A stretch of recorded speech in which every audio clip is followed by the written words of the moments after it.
तुमचा skin type dry आहे का हे कसे ओळखायचे तेच आपण जाणून घेणार आहोत आजच्या व्हिडिओमध्ये। तर जेव्हा केव्हा तुम्ही आंघोळ केल्यानंतर किंवा फेस वॉश केल्यानंतर तुम्हाला 10 ते 15 मिनिटांनंतर तुमची त्वचा जरा खूप खेचल्यासारखी फील होते, खूप टाईट फील होते, तर तुमचा स्किन टाईप हा ड्राय मध्ये मोडतो। ड्राय स्किन वाल्यांमध्ये सीबम प्रोडक्शन हे खूप कमी प्रमाणामध्ये होतं, त्याच्यामुळे स्किनचा जो आउटर लेअर असतो, जी बाह्य भाग असतो, हा नेहमी ड्राय राहतो। त्याच्यामुळे या त्वचेवरती सनचा जो प्रभाव असतो तो खूप जास्त होतो। सूर्यामुळे सन टॅनिंग किंवा पिगमेंटेशन किंवा डिस्कलरेशन असेही प्रॉब्लेम्स या ड्राय स्किन वाल्यांना फेस करावे लागतात।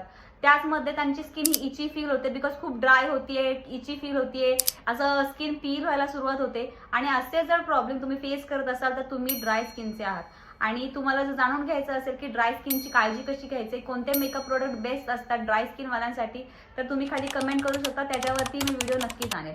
आणि हा व्हिडिओ जर तुम्हाला इन्फॉर्मेटिव्ह वाटला असेल तर नक्कीच मला